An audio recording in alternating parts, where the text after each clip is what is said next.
Hi, I'm Case Lowe, co-host of the Open the Voice Gate podcast. The one question I'm constantly asked when it comes to Dragongate is how do I get into the promotion? Well, stop asking and start listening to the Open the Voice Gate podcast, released every Wednesday on the Voices of Wrestling Podcasting Network. For exclusive news and show reviews, look no further than the leader in Dragongate coverage, Open the Voice Gate. Hola, my name is Ricardo. I am the host of the Lucha Jovers podcast here in the Voices of Wrestling Podcast Network. We are a Spanish-speaking show dedicated to discussing and analyzing pro wrestling from all across the world. From AEW to CMLL, we talk about American wrestling, Japanese wrestling, and of course, Lucha Libre. If something big happened in the pro wrestling world, we will talk about it. So if you know Spanish or have a friend that knows Spanish or want to practice your Lucha Libre pronunciations, go listen to the Lucha Jovers podcast right here in the Voices of Wrestling Podcast Network. Nos vemos por ahí. When you download the Kroger app, you have easy access to savings every day. Shop weekly sales and get personalized coupons to get the most value out of every trip, every time, whether you shop in-store or online. Download the Kroger app now to save big. Kroger, fresh for everyone. Must have a digital account to redeem offers. Restrictions may apply. See site for details. Save big on your favorites with the Buy 5 or More, Save $1 each sale. Simply buy 5 or more participating items and save $1 each with your card. Kroger, fresh for everyone. The new Chevy Silverado HD puts you in command. Own strength with its enhanced available Duramax 6.6-liter turbo diesel V8. Own the lake with its available advanced towing technology. And own technology with an available 13.4-inch diagonal touchscreen. The new Chevy Silverado HD. Own work, own play, own life. Learn more at Chevy.com. Find new roads. Chevrolet.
Welcome back to Open the Voice Gate for May 30th, 2023. We are members of the Voices of Wrestling Podcast Network. You can find us on the Voices of Wrestling Podcast Network feed or on the Open the Voice Gate feed on all podcast platforms and applications. If you would like to support the show, click the link in the show notes. It'll take you to our redcircle.com landing site. You could set up for a one-time or recurring donation by clicking the red sponsor of this podcast button. No obligation whatsoever, but we would like to thank all of our previous donors. And you can follow us on Twitter at Open Voice Gate. I'm one of your hosts. It's your old pal, Mike Spears, joined alongside, as always, Case Lowe. In Case, it is the 30th of May. We are now 2 days after perhaps the most tumultuous night of home box office viewing. How are you holding up? I'm doing great. Now, question for you off the bat. You'll know the answer to this.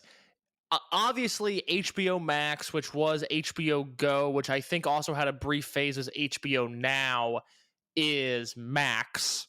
Is the channel HBO, is that also Max now, or is that still HBO? So I totally get the confusion there because something similar is happening right now with Showtime. HBO Home Box Office Network is still HBO on the cable box, but Showtime is turning into Showtime with the Paramount Plus, and they're basically putting all the Paramount Plus stuff now on Showtime with like the 3 Showtime shows anyone ever watches. I was just about to ask, what's even on Showtime? I don't know what their marquee programming is right now. Billions. Oh, okay. All right. Well, that didn't sell me on the network. That's not the design reaction that I think any network exec wants to hear. I go, what's on there? Billions. Oh, okay. All right, moving on. I mean, and they're doing like all these spinoffs of like Billions. I mean, Billions gets like pretty solid viewership, even for like it. I wouldn't say it's like a Yellowstone like thing where it had like the highest views in television, and then people weren't talking about it because of the kind of show it was, and then suddenly everything was all about Yellowstone. It just kind of keeps on trucking. Like it gets about like 1 million viewers or close to it. Oh God, I just saw that one of their episodes recently. Since maybe Billions is on the way down. I'm looking at the viewership numbers case, and maybe they need to find out the next thing to do with Bobby Billions. What's the show that The Rock is on? Ballers? Ballers. Okay, I thought he was on Billions. I was like, there's no way The Rock did a Showtime show. No, I think he's pretty heavily. Is Ballers still a thing? Ballers is concluded in 2019. This was pre-COVID case. The show ended 4 years ago. A series centered around a group of football players and their families, friends, and handlers. That's simple enough. Okay. Yep. Peter Berg. Wonder what Peter Berg is up to. That's why I think Peter. That's a show. Did we talk about Entourage on this show? Because I just recently went through Entourage for the first time. Oh no, we have not talked about Entourage. Dude, Entourage kicks ass. Like, in a real way where I watch the show, and I'd like to think of myself as a pretty self-aware guy, and I watched every season and was like, no, this is just a good television show. Like, the things that this show has been made fun of for, on one hand, okay, I get it. It's a show about powerful men. We want to beat it down a little bit. I'm game for that. That makes sense. But also, there's just good programming here. I think it's something that it was such like a I don't know how much do you remember Entourage, like with your age, like when it came on. Like I knew nothing about it in real time. I remember the movie being a big deal, mainly just because I remember reading those reports of like, God, they really want Ronda Rousey to be in this movie, but she's terrible. Like, they have to reshoot every scene she does. And that was like a thing with like her in that one Fast and Furious movie, that like she could not act, and they basically was like, all right, we're just going to have like you do 3 lines of dialogue and do a fight scene, and that's what we can get out of you. But like it was something that I think that like when you look at a show like Entourage, like very much in that like post 9/11 cultural moment in a way, like it in a weird way, like not getting completely off kilter. I think it's like the last like Bush era TV show in a way that like that's accurately interesting. reflects that time, because like I look at the show and it's 8 years, it goes into Obama administration, but like I feel like culturally it is like a Bush administration show, and I feel like the last season of that show is not talking about the impending financial crisis. Even the last season, they're still living the good life. Right, yeah, and it's just like the vestiges of like really the cultural stone really would be the Great Recession, more so than 9/11. Like it was a life that existed up until that moment, and now 14 years since the show went off the air, you take a step back and it's like, no, that was a before times. I enjoy the show from the perspective of, as somebody who works entertainment industry adjacent in my real job, watching whenever Vince had a movie, the rollout for it and the production of it was always like, oh, so that's what a budget looks like. That doesn't exist anymore in the entertainment industry. Everything is just done for as cheap as possible, and there's no central form of media. So you can only promote things so much. It's like, oh, this looks like so much fun to have a blockbuster movie that isn't just a franchise that's existed for 20 years. That aspect of it, I think for people like you and I think for the people that enjoy the first 10 minutes of this podcast normally, that's a reason to rewatch Entourage, is just the different media landscape that we now live in. You know what's actually the great compare and contrast with this theory case? What's that? And this will have a delightful bit of corporate synergy, as this is a show that's on Max as well. Have you ever seen the other two? Yes, with Drew Tarver, right? Yes, with Drew Tarver. I really like that show. Yeah. In that way that Entourage inhabits a world that culturally does not exist. Like Hollywood has not been that way pretty much since that moment. Like the idea of, okay, you have like these all-powerful studio heads, like they exist, but now it's more of like the media magnet. It's not like an Ari Gold like figure like running production. That doesn't really matter at all anymore. However, the idea of the influencer based Hollywood through the Chase Dreams and Pat Dubek on like the other two, like that's much more accurate from my understanding of what the media industry is now. Yeah, it's bad. I mean, even on my level and the way that I work, it's very bad and depressing, and I don't like a lot of the stuff that happens. But what I do like, and we have a lot of Dragon Gate stuff to talk about. I'm actually fired up for this episode. I have a number of questions for you. I have a number of topics I want to get to. Even if the Osaka show wasn't great this weekend, I think there's a lot of things we can talk about from it. But we do, of course, more than Dragon Gate. We're here to talk about the series finale of Barry. Big picture thoughts coming out of it. You have the table, Mike. So Barry unfairly, in the undertow of Secession is like what was like the thing I was thinking about, because I knew we were going to talk a little bit about the finale before we got into Dragon Gate stuff today, Case. And it's just so interesting. Like you had the show that was a perceived cultural force in Secession, when really it's when you look at the viewership numbers, that doesn't necessarily line up there. That kind of, in a lot of ways, I mean, spoilers, whatever, went very, very safe with their finale, whereas Barry has spent the last 4 years being willing to put their characters to the meat grinder and do things with genuine surprise in their finale. I think they had like an absolute tour de force with it. I thought that the Barry season finale was the best thing I watched on Sunday, including Double or Nothing. I don't remember if I said it here or if I said it somewhere else, but through 4 seasons of Barry, it was the most rewarding viewing experience I have had as a television viewer in a very long time, and maybe ever. And the finale was not the best episode of the series, but it was every bit as satisfying as I could have hoped it would be.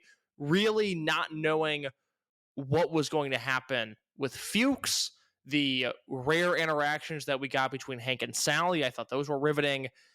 The end with Gene and Barry, wonderful stuff there. Great comedic. This show had a real knack for making funny things happen in violent moments, and I thought that was another scenario. And then spoilers ahead, but the eventual movie production of Barry's life and how they get the story wrong and they glorify this violent killer and throw Gene Cousineau under the bus. It was demented. It was hilarious. It was exactly what I wanted from this show. It was a chef's kiss, a 5-star finale.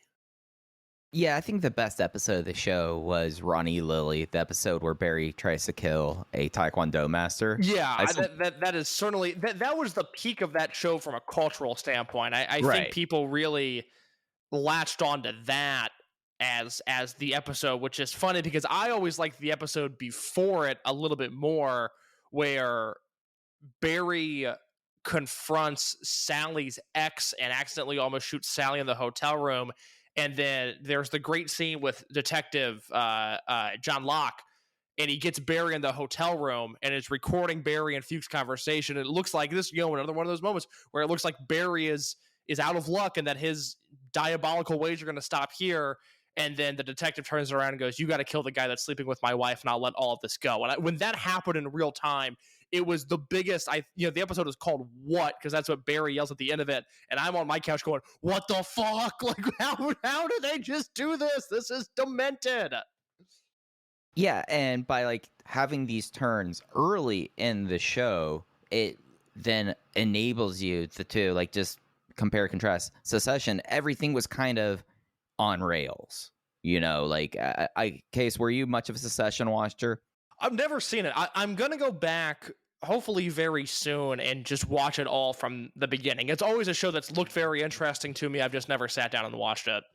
Well, the thing with Secession, without getting deep into spoilers, they did their big swing very early in this season, in their final season, whereas Barry kept on doing those swings. Like the equivalent was the killing of Cristobal and the time jump. They did that much earlier, and then although there were things that were happening and the characters were reacting in a way, there weren't character changes in the way that I mean the person at the end getting the biggest bit of redemption, Sally, just in a way like finally learning or finally like accepting herself in this, and then because like the final like fast forward with Sally and John, and then with the movie of Barry and Jean's alive, just the way that they pulled that off, I thought like that was incredibly fitting, and especially for Carrie, like a character like Sally, who I read an interview with the actor who portrays her, like very aware of Sally like playing off of tropes and with like these kind of characters in prestige television. Yeah, I really am curious to see what she does next. I hope she just doesn't go back to the theater because that's her background. I would like to see her on television again because, especially seasons 1 and 2, I thought she was the star of the show. I mean, she really, she was an unknown. I don't know if she had ever done television before Barry. I think she had just done theater work, and I blown away by her. And obviously, we talked last week about dark hair Sally, this just borderline strung out alcoholic Oklahoma Sooner diner waitress, and I was like, "Oh, okay, there's something there I didn't know I liked. This is good stuff." And she sticks the landing as well. Again, it's one of those shows. I feel like I've been doing a press tour on it just in my own life, but if you have not seen Barry, it is now all over, and I cannot recommend season 1, episode 1 through the end of season 4. I cannot recommend it enough. Absolutely, and in that interview case, rest assured, Sarah Goldberg is in the next season of Industry on HBO. So okay, she good. is doing TV still. She's not going straight back to theater. Good. I had about a year and a half where I really wasn't watching any TV, and I'm back in. I'm looking for shows. A new season of I Think You Should Leave came out today. Haven't got to that yet. I've been rewatching on our lovely streaming service Max. I learned they have every episode of Deadliest Catch on there, and I've rifled through the first season and a half of Deadliest Catch over the last few days. That is good stuff. Mike, were you ever a Deadliest Catch viewer?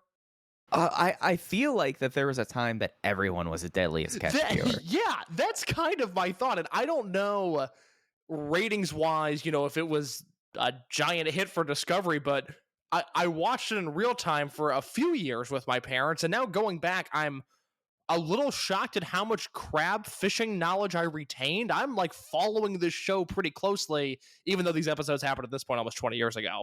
Yeah, it was something that I remember when one of the crab boat captains dies. Like Phil. that was like a big thing. The show that I found myself going back through and watching for the first time, and I'm not going to try to offer a defense for it. It's tremendous content. Is Vanderpump Rules. Oh, I mean, you don't need to defend it. It's the number one thing on cable. Yeah, I had to sit. I was sitting down with my partner and her sister, wanting to watch the finale of the big scandal, and from that I was like, okay, this is in a lot of ways it's kind of pro wrestling, and I found myself going back, and now I'm like through season 3 of Vanderpump Rules. That's good stuff.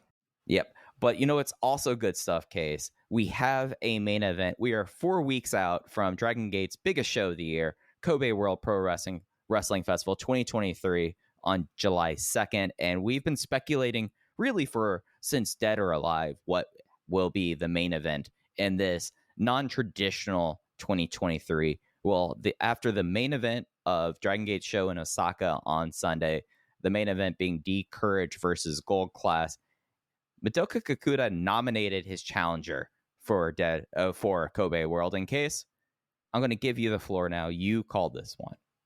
I gotta take a victory lap here. If you've listened to this show through 2023, in January I came on, I said Yuki Yoshioka's had a wonderful reign. It's going to end at the hands of Shun Skywalker. That was an unpopular opinion at the time, or at least a bit of a hot take in terms of Dragon Gate booking. Shun Skywalker wins the belt. A lot of people go, okay, we're doing Shun versus KZ. I said, no. We're doing Shun versus Madoka Kikuta at Dead or Alive. That has to be the match. That is the match. They ended up doing that match. By the time we got to that match, I was saying, I think Kikuta has to win this. And I wasn't there at the beginning, but by the end, by the time that build came to be, and I saw how hot Kikuta still was, It was very clear to me, okay, Kikuta's got to win the Dreamgate belt. That he did. And coming out of Dead or Alive, I started looking at the roster and, okay, well, Kobe Worlds in 2 months, earlier this year than normal, at the beginning of July. They got to do something. He's got to defend the Dreamgate belt somehow. What's he going to do? What's the biggest match on the table?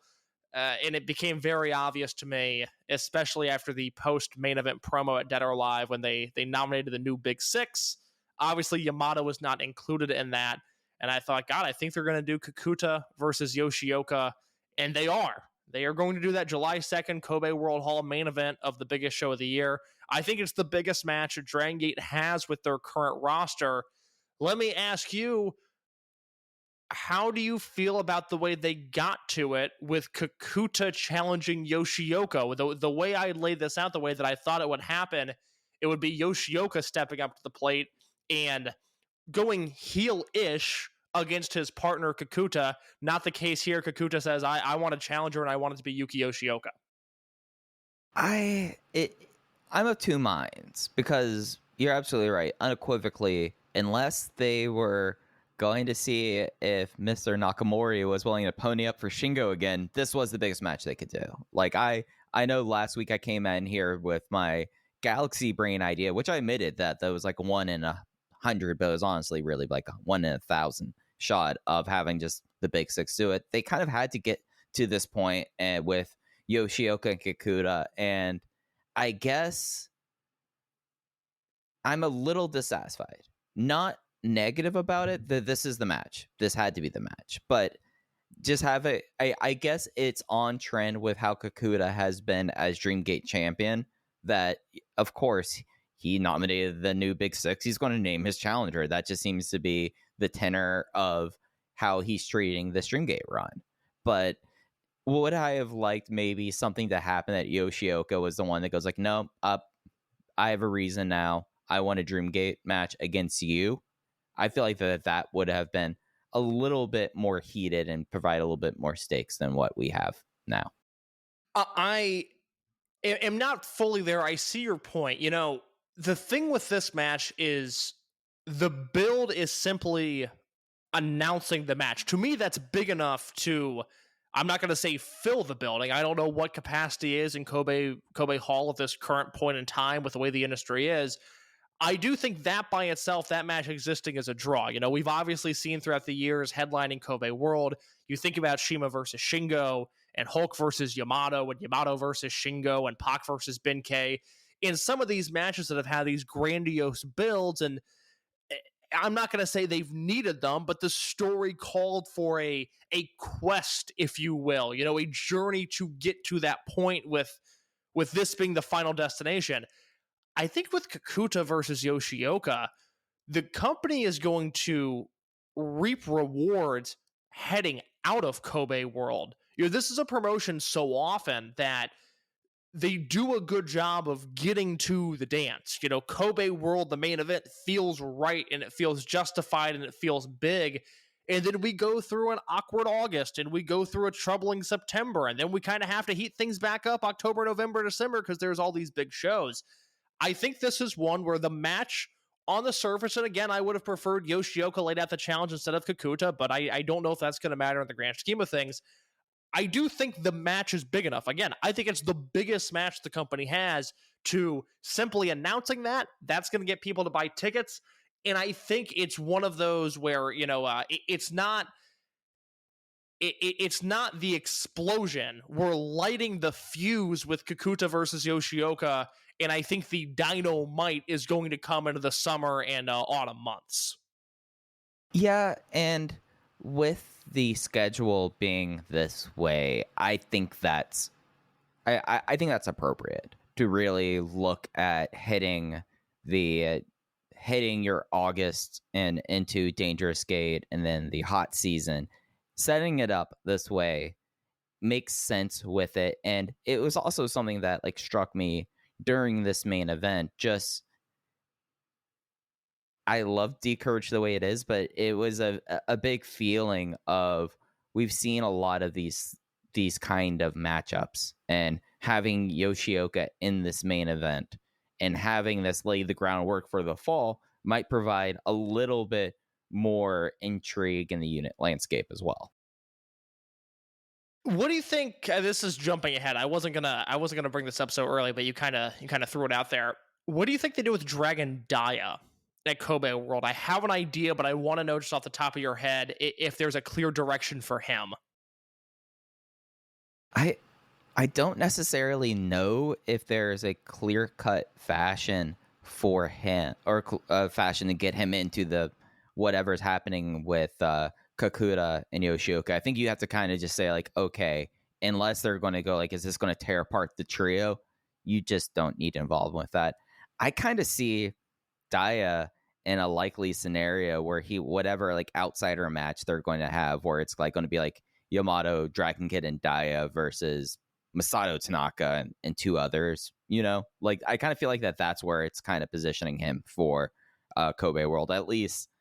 With everything with the Bravegate situation, it just makes sense to get him away from that as well a little bit. So yeah, I think he'll probably do the sponsored outsider match.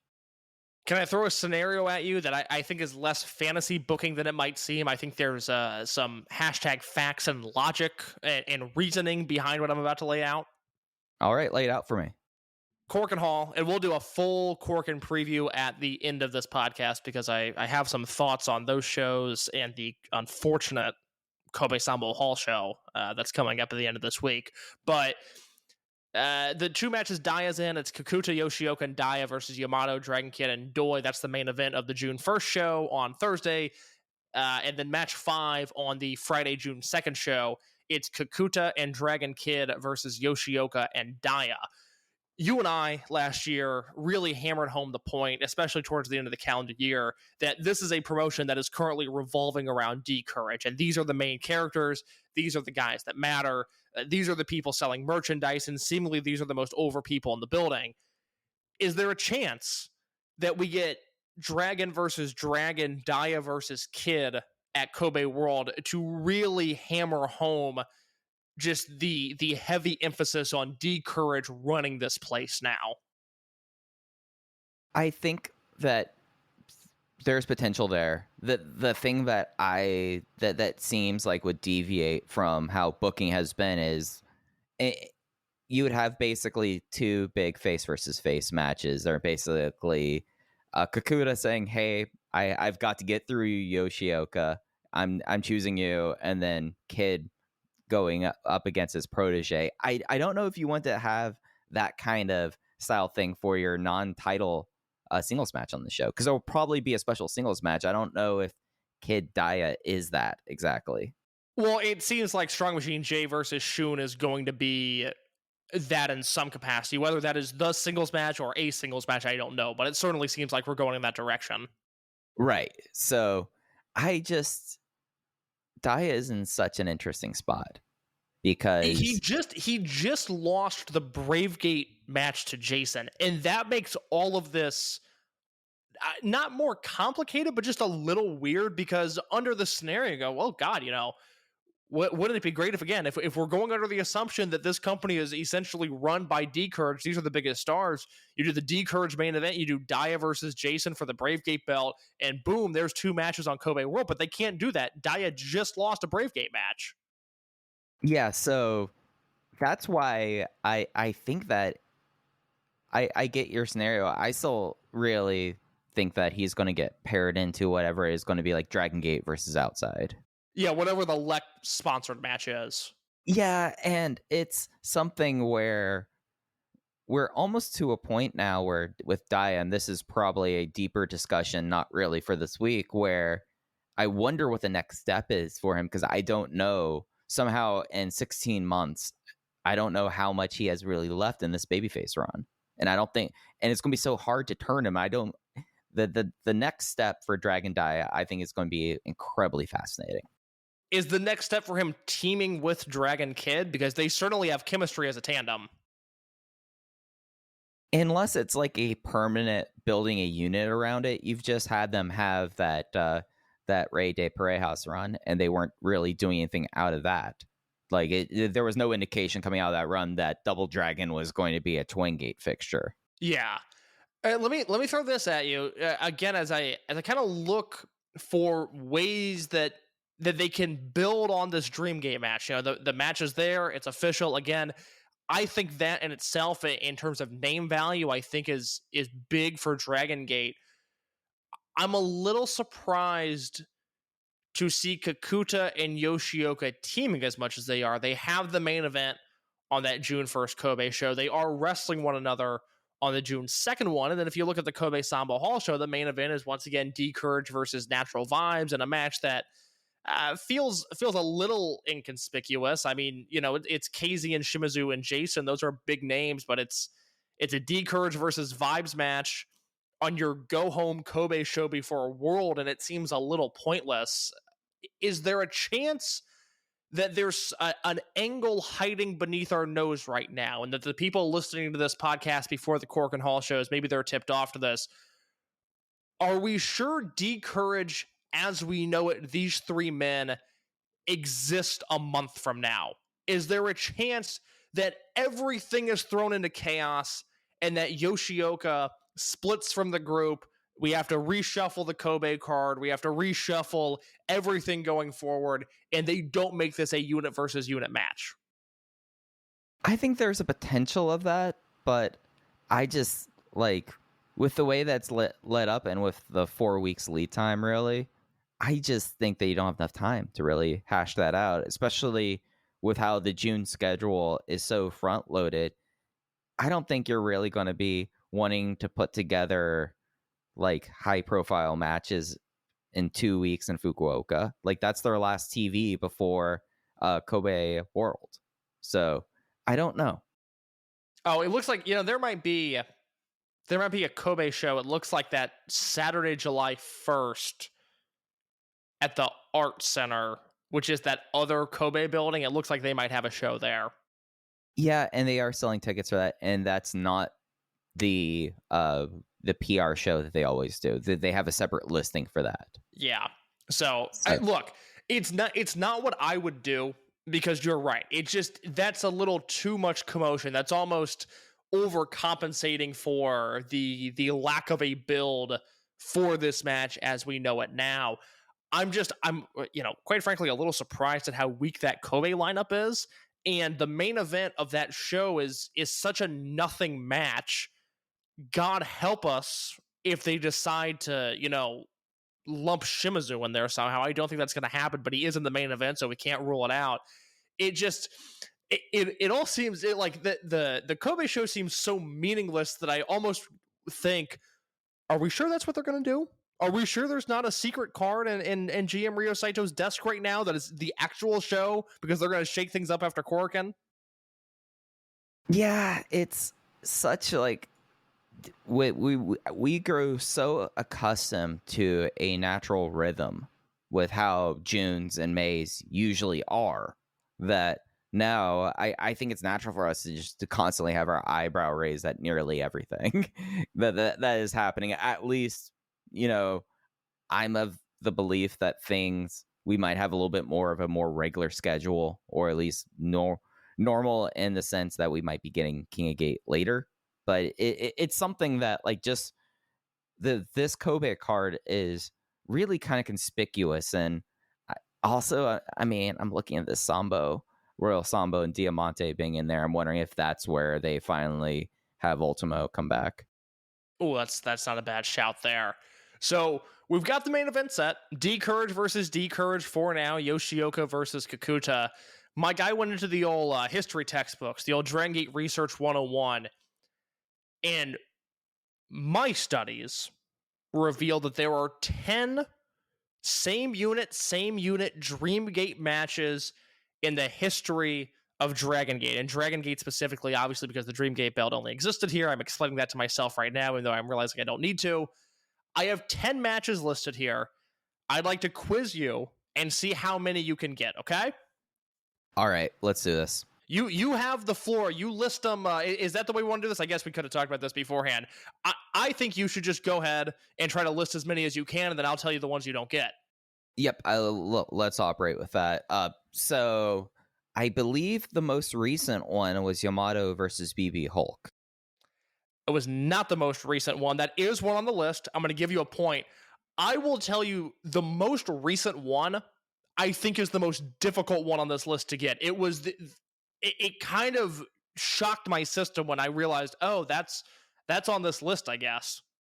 Okay, so that's going to be difficult. All right, so But yes, Yamato versus BB Hulk from 2017. That was Tribe Vanguard versus Tribe Vanguard. That is on the Dragongate Network, and that was February 2nd, 2017 from Corcoran Hall. BB Hulk takes a bunch of stupid bumps in that match. I think the only it's way BB I can Hulk. describe it. I think it's BB Hulk's last great singles match because he takes all those stupid bumps. It was like, oh, really? Like, you're for this match? This is only in Corcoran, brother. Like, I'm not saying it's a house show, but Jesus Christ. Yeah, doing EVOs on the apron. Yeah. Just, and this is supposed 2017 Hulk. He's broken at this point. yeah, no, God.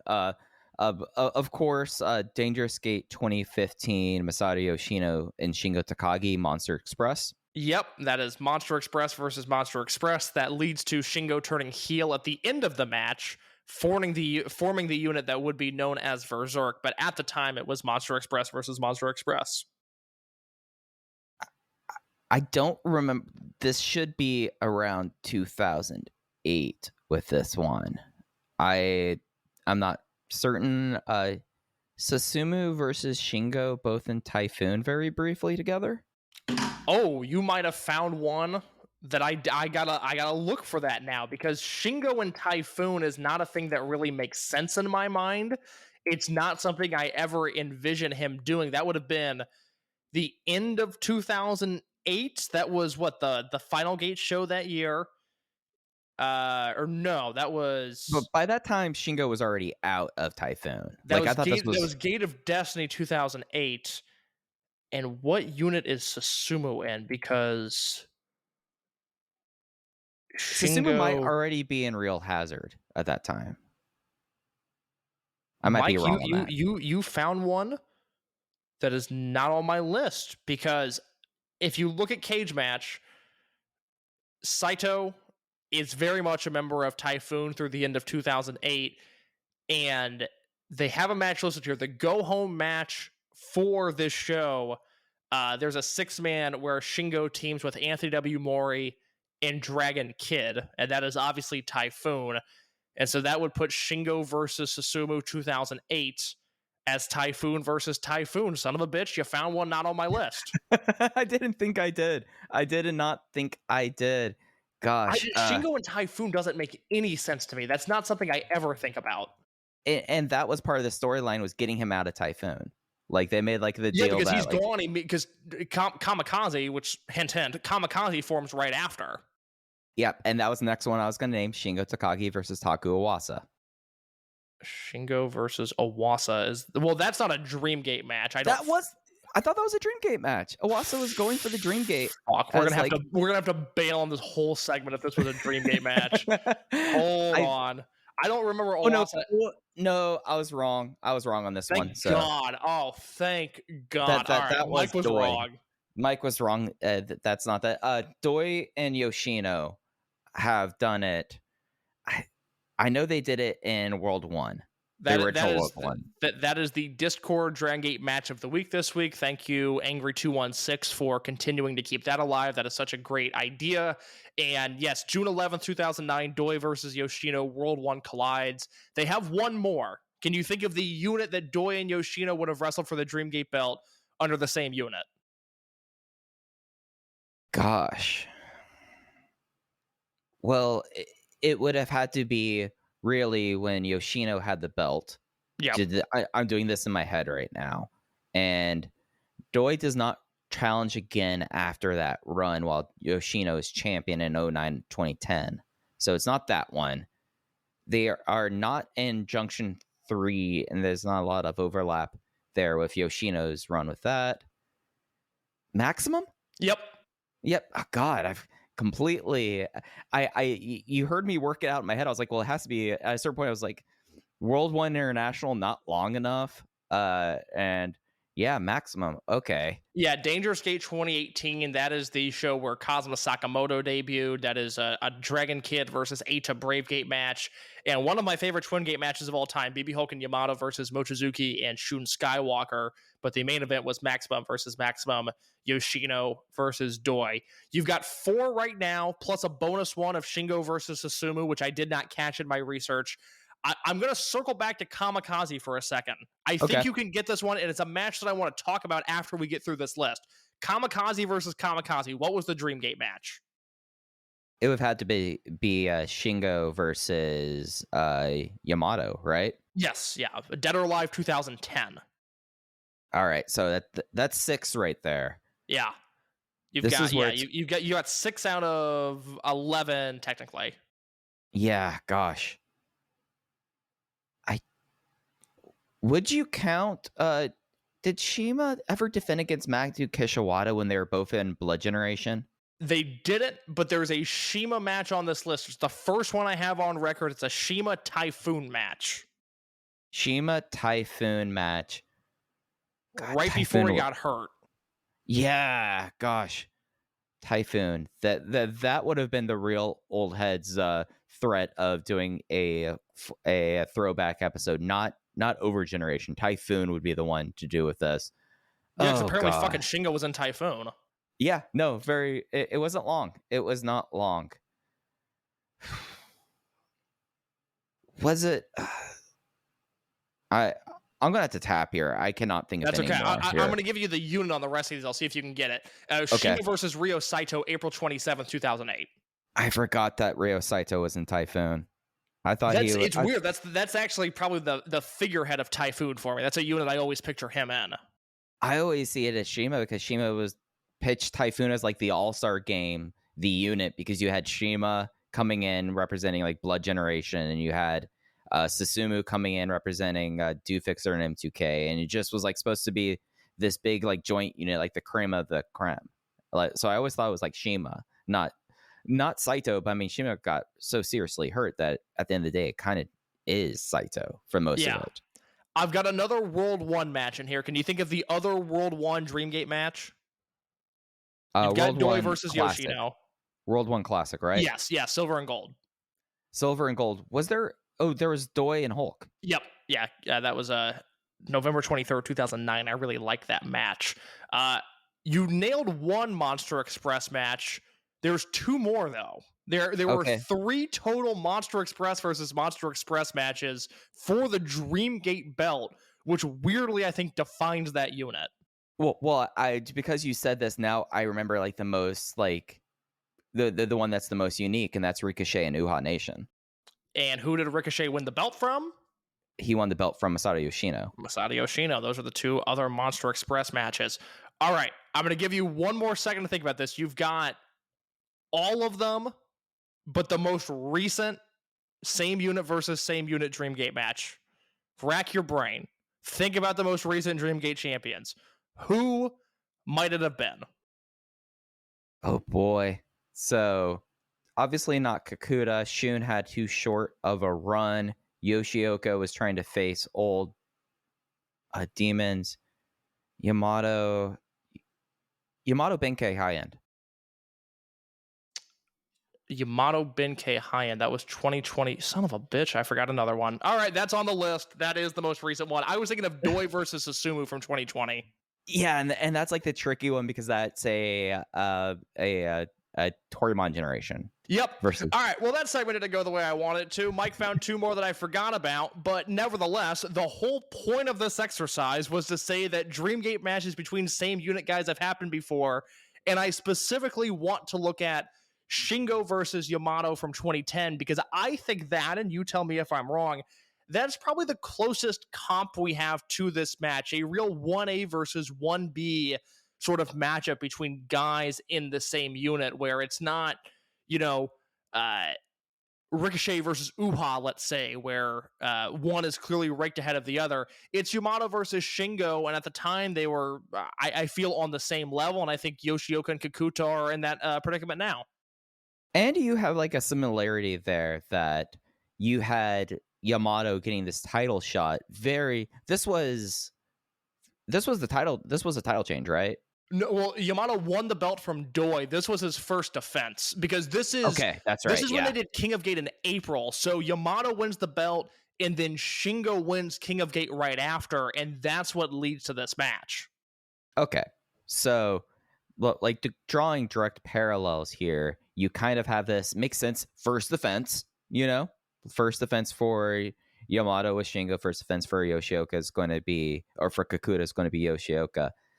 Also, you have the sense that the way that Yamato became Dreamgate champion in his first ever challenge, as basically for that time being like one of the quickest to the belt ever, you kind of have it paralleled with Kikuta as well.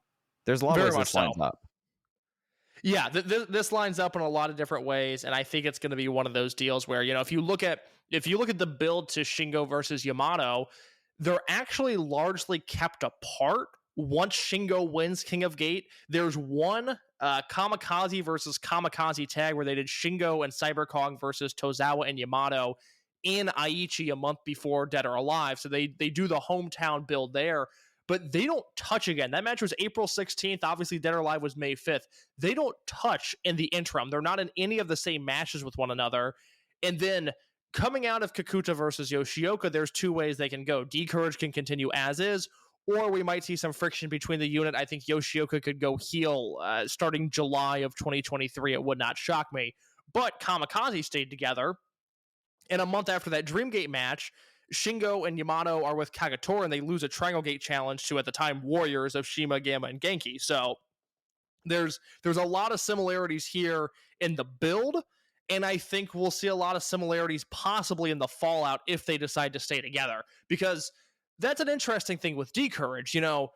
We still haven't had them as Triangle Gate champions. And even with the Triangle Gate belts not meaning what they used to mean, and I'm disappointed by it. I always wish there would be a little bit more emphasis put behind those titles. Kikuta, Yoshioka, and Daya being trios champions, I think would mean something, and I think it would mean something to those titles. And we're now looking at a possibility in which that doesn't happen if D-Courage doesn't move forward after July. And for as happy as I've been with this unit, for as happy as I've been with this match, and weirdly, for as happy as I'd be with change, specifically by way of Yoshioka, I still think it'd be a missed opportunity if they weren't Triangle Gate champions together at some point. And it's something that they've been running these D-Courage trios matches up top since Kikuta was affiliated with the unit, that it just feels like it's a wasted opportunity if they don't do that. Yeah, it's... I think they're in a position. That's why I said this is the match that is the fuse being lit. It's not the big boom at the end of the story. I think we're going to learn a lot about this company and the directions they're going to go after this match, after Kikuta versus Yoshioka, and that's a rare position for Dragongate to be in because, again, Kobe World is when they pay things off, and this year I really think it's the fire starter, if you will. And that just leads more credence to how they've changed the schedule. With instead of having a very quiet spring, you got right in the thick of it with a Dreamgate change and then Rey de Parejas, providing more heat going into Champion Gate. We can probably, in a couple months, discuss about not having a King of Gate leading into Kobe World being a positive or negative, but now we have this opportunity that, it's very coincidental that Kobe World is virtually on the halfway point of the year, because I feel like that this is going to be a year of two halves. That we had the spring that was a lot about Shun Skywalker as Dreamgate champion and the rise of Kikuta, and now we have this summer and fall into winter that with all these big shows that now we get to see the path forward, whereas in the past there was always issues with August and Dragongate. That shouldn't be that case here now, and I think that's going to be really interesting to see. Today's podcast is brought to you by the Bet Stamp app, which is helping thousands of people win at sports betting for free. The same way travelers use Google Flights or Expedia to find the best prices, bettors can now use Bet Stamp to do the same.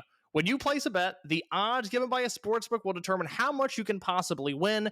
Even when betting on the same outcome, different sportsbooks offer varying payouts, and these differences can be huge.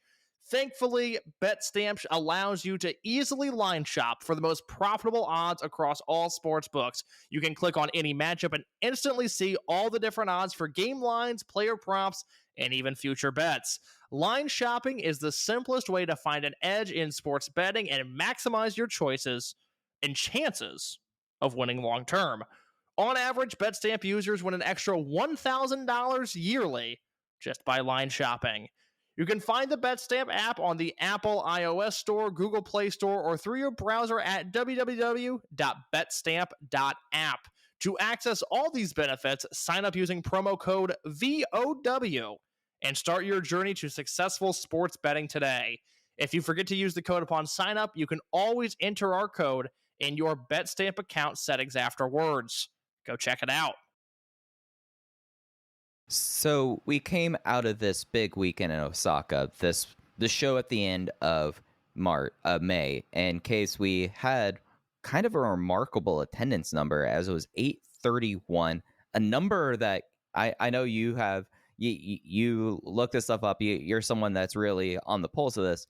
For Osaka, Eita number 2, how long ago are we talking about with that? This is the most. This is the most people they've put in Osaka number 2 since January 12th, 2020, which was the beginning of Generation Warfare, RED, Toriyama, and Dragongate generations. It was the start of the Twin Gate tournament. That show did 1035. Other than that, this beats out a lot of pre-pandemic shows post-OWE split, so when we're using real attendance numbers. Other than Champion Gate in Osaka Night 2, 2019, which was Pac versus Shun Skywalker, this number beats out every show from 2019. Man, 2019 was, a year of recovery for Dragongate, a year of growth, but 831 is just a shoot good number. Those Champion Gate shows in 2019, they did 877 for the first night and 1113 for the second. That's the most that they've put in Osaka number 2 since the split, since we started getting the real attendance numbers. But 831 for this show is just a legitimately great number for any metric. It's nice to see them again beating those 2019 numbers, beating some of those 2018 numbers. 831 is just a good number across the board. And it's something that when you look at the show that we had, it's not as if, outside of the debut of Ryoya Tanaka, not a lot of stuff that was special on this. There was no title matches on the show. There was build, of course. We've spent half an hour talking about Kikuta versus Yoshioka at Kobe World, but it's not that this was like a show that was being built up in the way that we have seen in the past for Eita 2 or Nagoya Conference or Congress Center. No, but this, I'll say this first. I thought this show would do like 600 fans. I was stunned when I saw that it did 831, and I was delighted just because it's a good number to see. I'm for any promotion drawing any good number in any building right now. So 831 is a good number. They've been very hot in Osaka this year. The first show they ran, it was January 7th of this year. They sold 500 tickets, which, given at the time the restrictions that were in place, that was listed as a sellout. And then they did 455 and 528 for Champion Gate shows, then 831 here. That's a big jump from Champion Gate, and I think that's a sign in the right direction. If you look at these shows that have run in this building this year since those Champion Gate shows, so anything from April onwards, really, you have a Tokyo Joshi Pro Show on April 22nd of this year. That did 335 fans. There is a New Japan Road to Wrestling Dantaku show that was headlined by just an LIJ versus just 5 guys. I mean, this was a throwaway show for New Japan, and that did 881. There's a Champion Carnival show from April 30th of this year, headlined by Ashino versus Shuji Ishikawa. Also noticeably a Kaito Ishida match on this show. This was part of the Junior Tag League as well. That show did 814 fans, which just once again, All Japan business continues to bewilder me. Are you surprised that All Japan put 814 fans in this building this year? I mean, if it wasn't for the fact that I spent that time trying to figure out what their boom was last year, Sure, of course they did. Like nothing else about that promotion makes sense promoting wise. So Literally no hate. If you like All Japan, I get it. This show looks terrible. I can't believe 800 people showed up to this show. All Japan. I was looking at these cars. I'm like, God, that looks like it sucks. That looks like it's not going to be any good. Oh, maybe that junior match will be all right. Hey, there's Naruki Doi. Okay, that'll be good. And then this is a show where Miyahara was in the opening 8-man tag. It's not even like a Miyahara show. That did 814. There's a Stardom show on May 9th of this year that did 519 fans. I don't know what the rules are for this show. I don't know if we're allowed to analyze it and say, yeah, 519, not the best number post-COVID restriction, or if there's rules that Stardom fans have in place. I see on Cage Match it says bonus show. So I don't know if 519 is good for a bonus show or if it's bad. I will leave the Stardom fans to decide whether or not we can talk about that number or not. Wait, what tier does that make it if it's a bonus showcase? I don't know. There's no title matches on it. So okay, so it's not it clearly can't be that important. Yeah. Yeah, it's not C tier. So bonus must be F, I guess. Stardom Golden Week Tour Fight Tour 2023 Night 6 bonus show. Yep, that sounds like F tier to me. Yeah, Stardom fans, you tell me what the rules are. I'll follow them. I don't know if we're allowed to analyze this number or if it's, if 519 is the work of Mother Teresa and Jesus coming together. I don't know if it's a good number or a bad number. I don't know if it's a miracle. I don't know what it is. Again, you guys just tell me because I know you guys have thoughts on all of the attendance that you guys have. And then the two Super Junior shows that ran here, 831. So even with Dragongate for the show that was headlined by Speedball and Leo Rush and Teton and Hiromu. And then the second New Japan Super Junior show that ran here, 819 fans, and that was headlined by Kanemaru and Yo and Despy and Robbie Eagles. So even with a New Japan show, slightly ahead of a New Japan show and slightly under a New Japan show, that's good business. We always talk about how Nagoya is really the only market in the country where not only any promotion comes close to doing the attendance that New Japan does, but there are times where Dragongate actually beats New Japan there. And at least in the smaller Osaka building, they are doing very similar attendance this year. Yeah, and it is something that when you take the step back and consider the turnover with Dragongate, I think that's something that needs to be taken into account because this was a company that we were talking 2018 numbers. Think about the Osaka natives in the company that they made sure were first and foremost whenever they came through Osaka. Shima, Gamma, and you can keep on adding more to the list. Kaito Ishida and Masato Yoshino.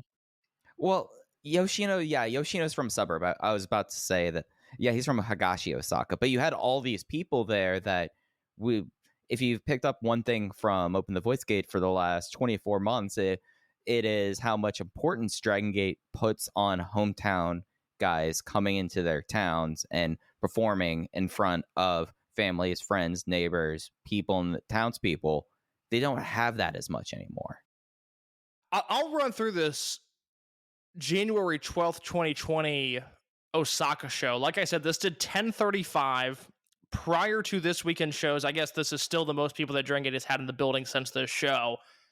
Opening match, Dragon Diane KZ versus Dragon Kid and Kagatora. Second match, Masaki Mochizuki versus OG Shiba.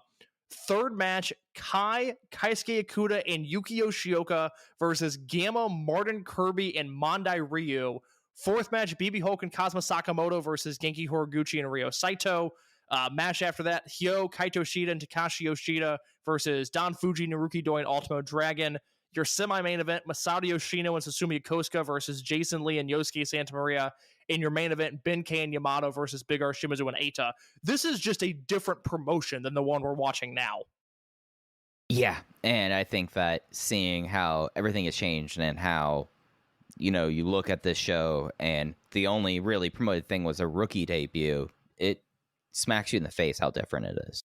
Yeah, I'm gonna give a lot of credit to D-Courage and Kikuta and Yoshioka specifically. I just think putting those guys on in a featured 6-man tag main event, I think that matters to people right now. And we criticize the Hokkaido attendance heavily because I don't think they put their ducks in the right places. They leaned heavily on KZ, which has worked in the past, and they leaned heavily on Hulk, which I think there's continued diminishing returns there.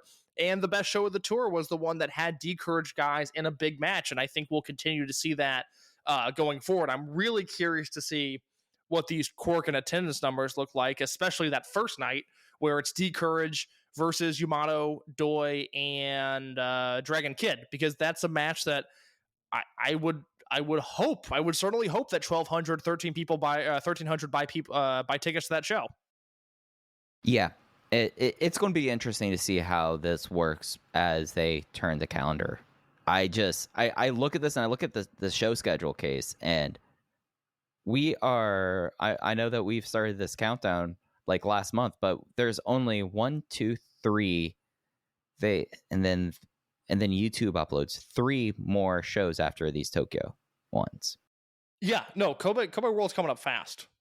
It is coming up fast, and we might be having another new addition to that show, as on this show on May 28th, we had the debut of highly touted Ryoya Tanaka. We talked about Tanaka over the last few weeks. He was a subject of the We Are Dragongate documentary that's recently been uploaded. He had his debut match against Yamato. It was a 8-minute match that ended with Yamato winning with the Brainbuster. Tanaka is the only debut for this year from the Dragongate dojo, and I guess for me, well, the thing that, like, my first immediate takeaway case from his debut is, more so than probably anyone else in this era, Ryoya Tanaka is going to matter. The company is going to make Tanaka matter one way or another. It's just very clear from how he looks, how they've already treated him during training, and then with a match with Yamato as a debut, it's a setup there for, like, that there's a clear difference between his debut and then a Kaito Nagano's, and it's very clear. Oh my God, yeah. I mean, I don't. This is a meeting, and I don't even mean this for comedic effect. I just think he's so handsome, and in Dragon Gate, that matters. I mean, this is a guy that is he's going to look good as the biggest face on your poster. And it's not that Nagano or even, Kato wouldn't. It's just this guy, it's very similar to when SB Kento walked into the company, where you saw him once and you saw the way he carried himself as a young man, as a boy, really, and you go, oh, there's something there.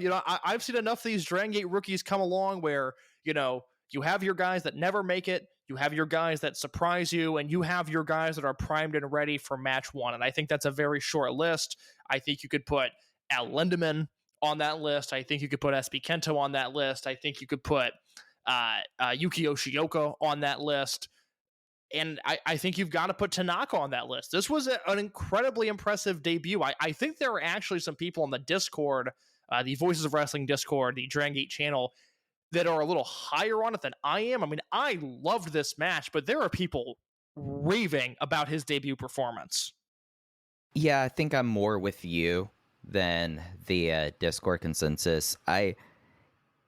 You laid that all out about how Tanaka is on that list of take note of him now. He's going to be someone that all breaks the right way. He's going to matter for this promotion for decades to come. I kind of got a impression that, like, they had all of this footage and his performance. I think he's good. I don't think he's as good or as polished as the rookies we've seen over the last few years, but he does have promise. Like, it's very clear that, but it almost in a way felt like that he was debuted a little early.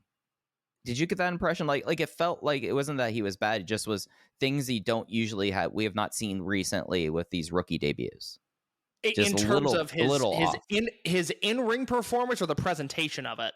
In-ring performance, presentation and everything. Like, there's no real criticism to be offered there. It was something that I was kind of like noticing in this match up until the chalk battle with Yamato, that it wasn't that he was bad or anything. It just felt like that this was very much like a rookie in a way that I did not get that kind of feeling from Nagano, and it's a completely different kind of. I don't want to bring up Yoshiki Kato because he had his own thing that he was rough around the edges. This isn't that. This is just someone that I'm wondering if this was an early debut, basically. I don't get the impression it was rushed at all. I think he wrestled like a rookie. Now, this is one of those instances where you see the potential there. This is a guy who is unquestionably. he's only 5'5", and he carries himself like a guy that's 6 feet tall. I just had to look up his height, and I was stunned to see that he was that small. But even just projecting that big, working around the ring the way that he did, it's a guy who, he's going to make mistakes and he's going to have awkward nights. I'm a little frustrated he's not on both Corkin shows. He's only on the second one because I want him to be in front of cameras and have as much ring time as humanly possible just to get those reps in there. But no, I thought other than the sort of twisting lion salt that he did where he overshot Yamato, I thought it was a pretty clean debut. It was on par, I would say, with most Dragon Gate debuts. Yeah, it just was something that maybe it was that I walked away more impressed with the Kagetora exhibition than I did this match. Interesting. See, I'm much more in favor of this match. I mean, there's a few spots here that I can sort of walk through. They have a great spot where he drop kicks Yamato, shows great fire, and then Yamato shoulder blocks him and does the hair taunt, which it was just that was great stuff there of Yamato reestablishing himself as top dog. This kid's not going to punk me. I'm fucking Yamato, deal with it. There's a few big chop battles in this match, and Yamato noticeably at one point gestures towards his chest and gestures towards the crowd like, okay, I'm Yamato, but this kid's hitting me really, really hard.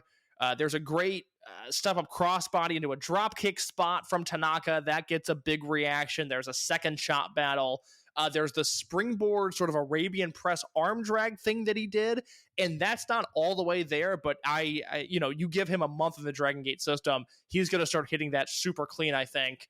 And then the final sequence here where, he gets hit with the Go to Hospital 2. They have a third chop battle. Yamato hits him with a big boot, a brain buster. Tanaka kicks out, and then another brain buster gets him for the count of 3. To me, this was a 3.5-star match, and I know there are people in the Discord flirting with 4, which means they were higher on it than I was. But I still thought this was a spectacular debut.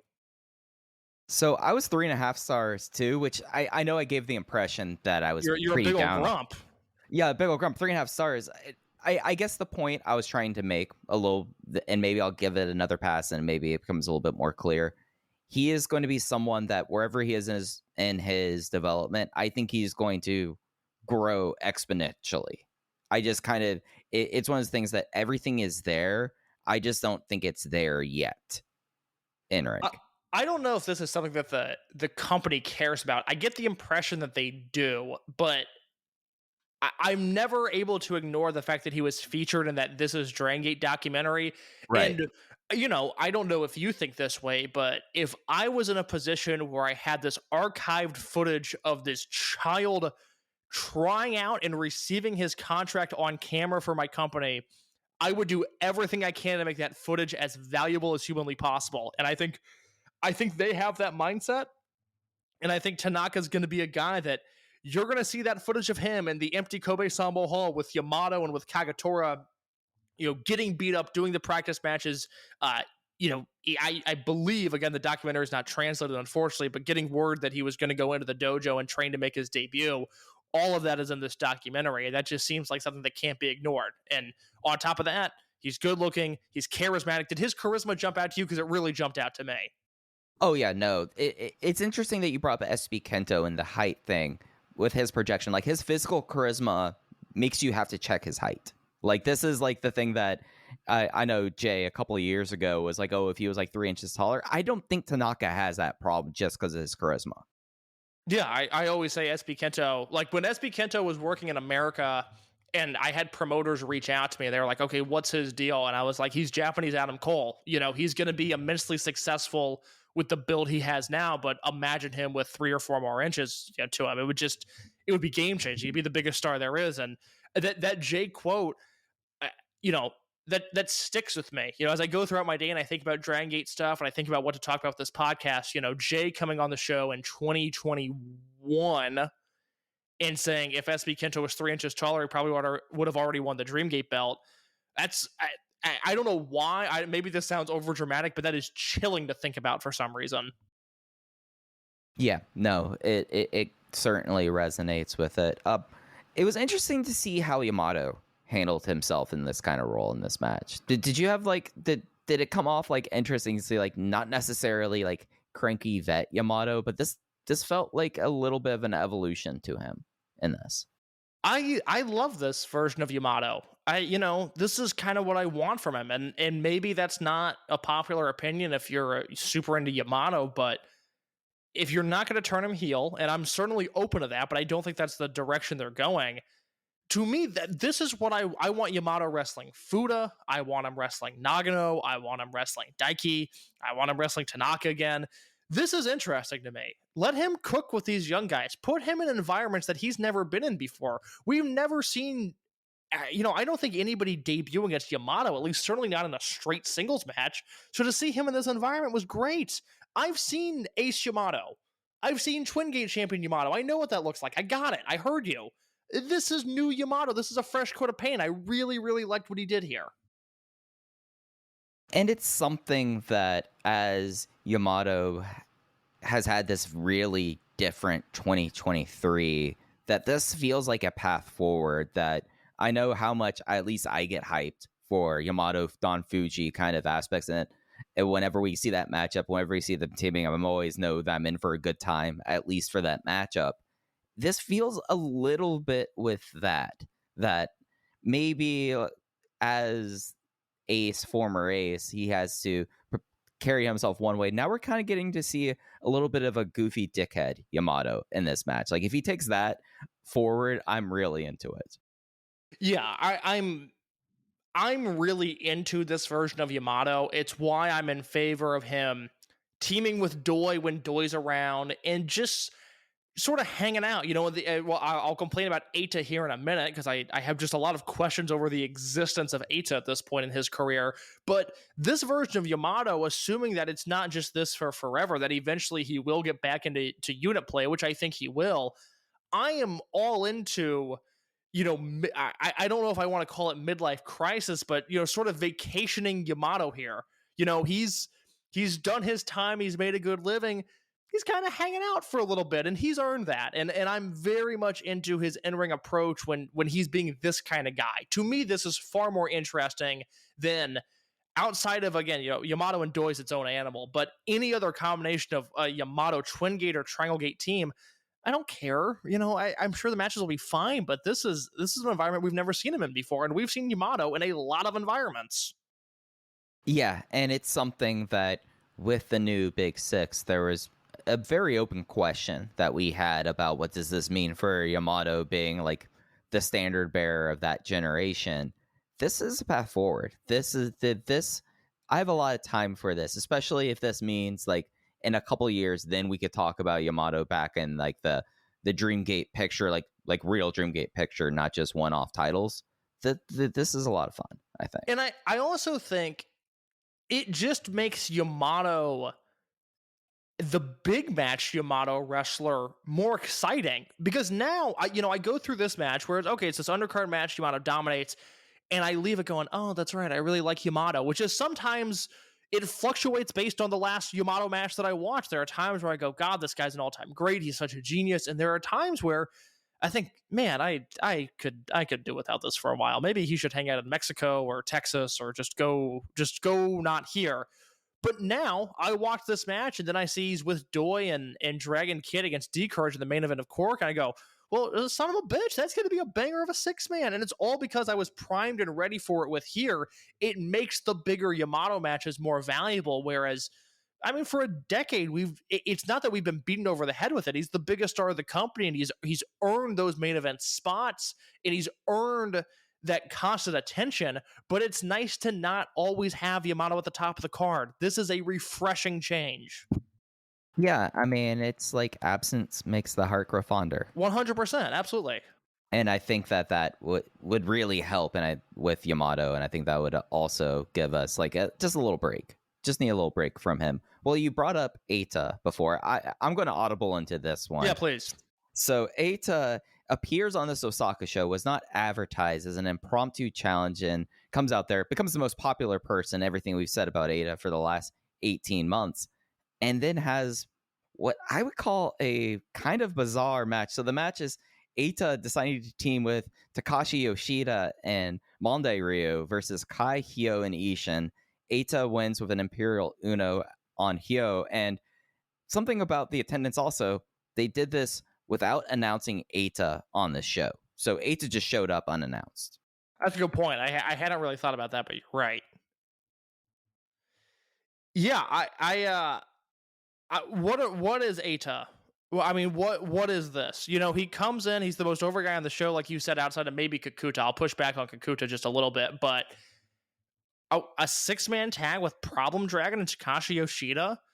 Is this what it is now? Like, I don't get it. Explain to me what this match was. I'll read you my notes. Impromptu Eita. Incredibly hot, if only for Eita. Felt like this was here for the Eita pop. Those were my notes for this match, guys. I don't know if you could have phrased it any better. I mean, it's just this kind of thing where, he was great at the last Korakuen, and he wrestled Ishin, and it was this super exciting crowd brawl. He got some Ultimo in there. Ultimo trying hard. That never happens. I think Eita brought out the good side in him. And then you just have, I can't call it lifeless because, again, Eita was super over, but this just objectively meaningless 6-man tag.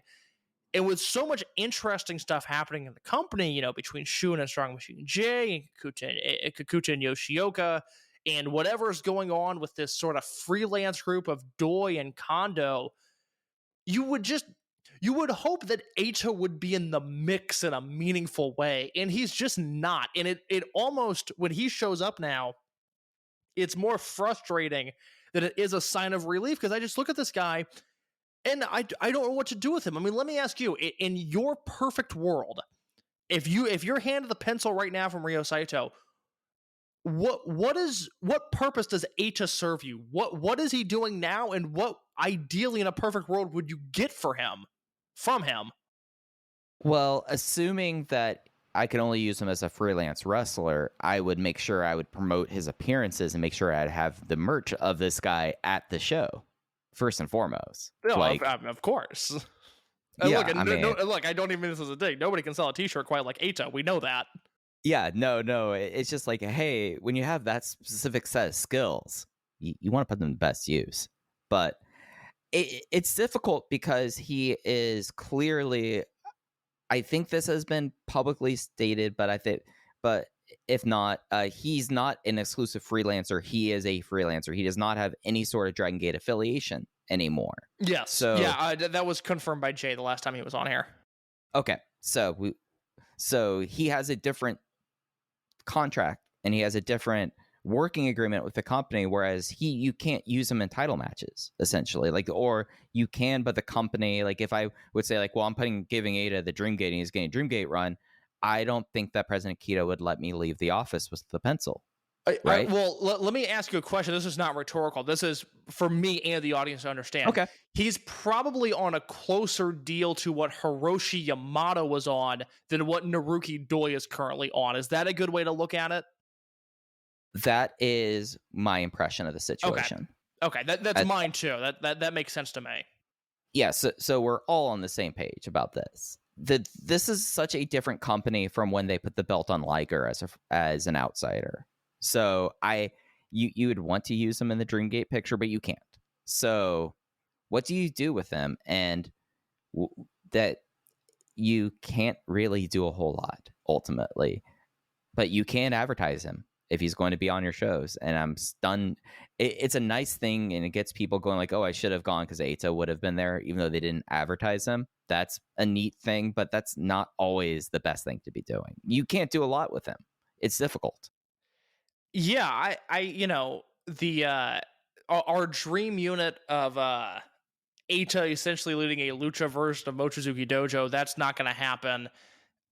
there's no obvious pivot. You can't turn him heel because he was just the leader of the last heel unit. It's bizarre to me that they've put him out on this island, and in a weird way, Yosuke Santa Maria still being out injured really doesn't help Eita, because that was his one remaining friend, and now his one remaining friend is out with a serious injury.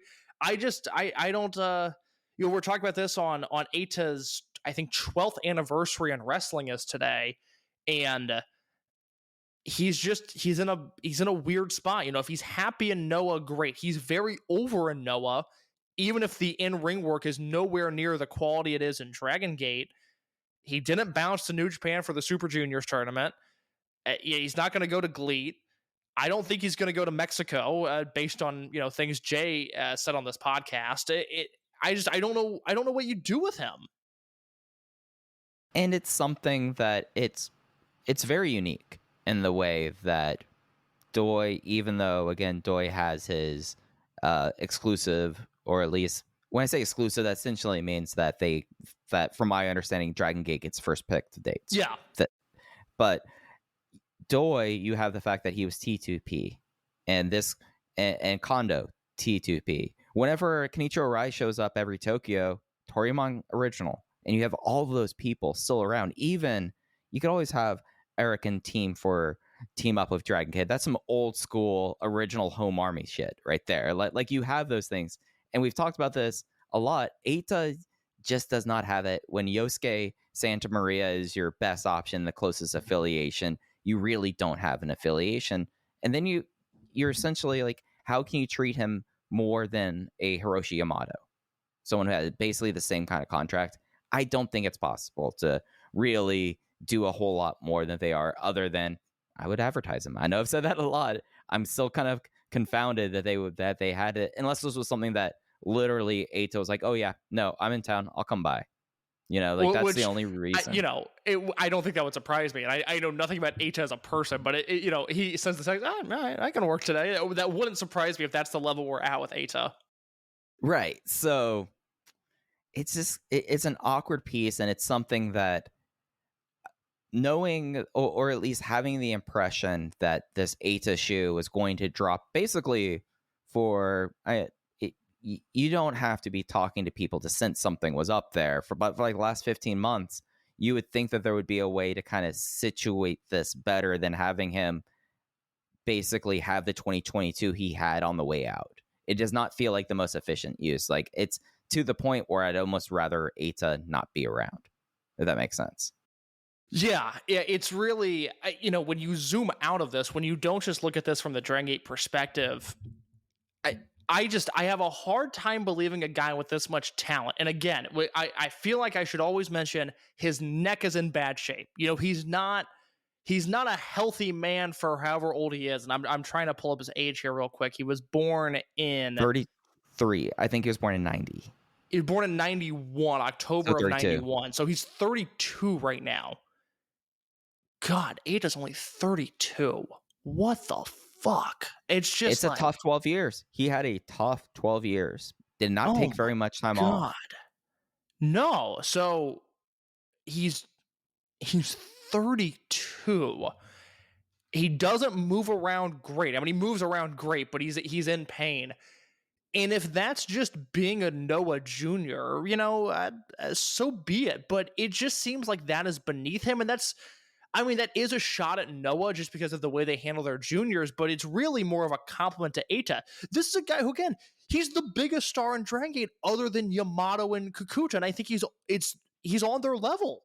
But he's a non-entity here.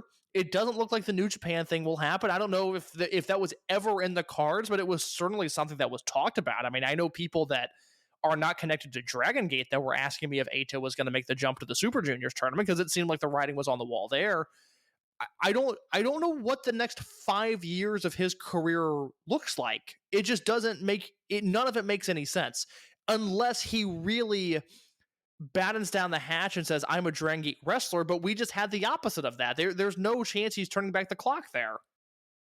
Yeah. And it's really something that, like, when he, in that Corkin match, he teases the Tope Kanalo Jay points out that he has not done that tope con hello in like 7 years.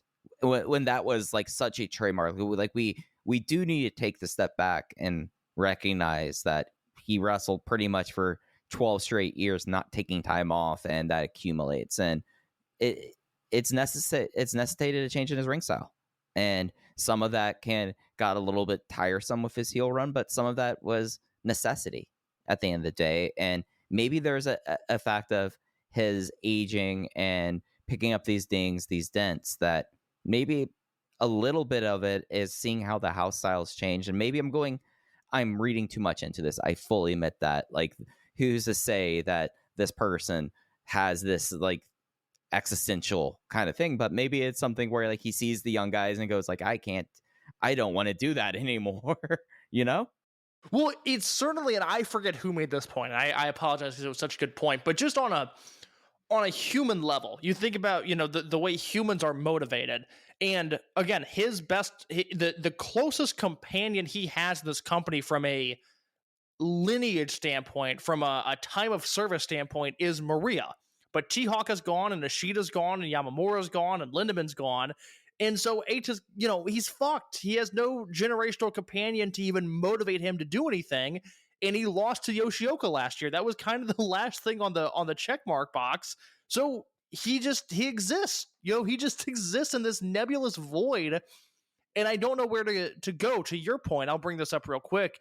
He gets hurt February of 2015. He wrestles one match February of 2015, gets hurt, misses all of March, all of April, comes back at the end of May, and he has wrestled at least once every month ever since. So that is a road warrior there, and you see a lot of these months here, 15, 16, 17, 18 matches a month. That's a decade of doing that will add up. Yeah, we've always talked about, like, historically the Dragongate schedule and how it was a traveling troupe. It was one of the biggest schedules of the year according to how much CMLL one can wrestle, and it gets to a certain point where that adds up. Those miles stack up completely. And so you've got a point now where physically he's not the same. And just to reiterate this point one more time, he's, from a storyline perspective, he kind of has nowhere to go in his current state of being, and splitting time with Noah and doing that thing where, again, by all accounts, he's super over, even if the matches aren't good. I wish Noah would make him a heavyweight. I think he could hang with Nakajima and Kano, and I think Eita versus Go Shiozaki sounds fascinating. I don't think that's going to happen. And so I don't know, again, what the next year of his career looks like, let alone the next 5. Yeah, and it's going to be something, it'll be interesting to see how things are looking back from this 5 years from now in 2028. I wonder if everyone is going to be satisfied with everything that had happened. Well, there was one other big storyline thing in Osaka this weekend. It was the semi-main event of the show. Shun Skywalker, and Diamante teaming up once again, taking on Big Boss Shimizu and Strong Machine J. Shun won with a mask rip roll-up on Strong Machine J. And then in a match where I don't think I'm over-exaggerating when I say that Shun Monte basically beat the crap out of Natural Vibes for the entirety of it before the mask rip. No, I want to talk about your description is exactly right. I want to talk about Big Boss Shimizu real quick, and then we'll pivot to Shun versus Strong Machine J, okay? Sounds good. Let's do it. What the fuck happened with Big Boss Shimizu? That's my talking point, is what the fuck happened. Again, I confirmed with you last week, I didn't just make up that he closed the last Corrigan Hall show confronting the Open the Dreamgate champion. And then nothing happened in Kobe, nothing happened in Kaido, and nothing happens here. And he's from Osaka, and this show was the 10-year anniversary of his debut. And that wasn't even made mention of, at least as far as I can tell. But he debuted May 25th, 2013 against Uha Nation. 10 years, his hometown. He just challenged the Dreamgate champion in a promo, and nothing has happened. And so I now have to ask myself, and this is pure speculation, I have not heard anything. Did Shimizu do something stupid? Is there a reason that the storyline has seemingly been erased and it's stuff that happened behind the scenes? I don't. I mean, you are aware of the reputation that Shimizu has, and I can let you sort of debrief on that in a second. But what is going on here? I don't understand. And that reputation, I wonder if it's playing into this a little bit. So for the longest time, and up until his cage match loss, Shimizu had a reputation, and this is not private. I'm not doxing anything. This played out on screen as being kind of a goof. And look, he forgot his gear to a pay-per-view, and Shima beat the shit out of him as a result. I mean, that's something that happened, and that was we were told very on brand for Shimizu to forget his gear to a pay-per-view. Right, and that was not the only time he has done that, by the way.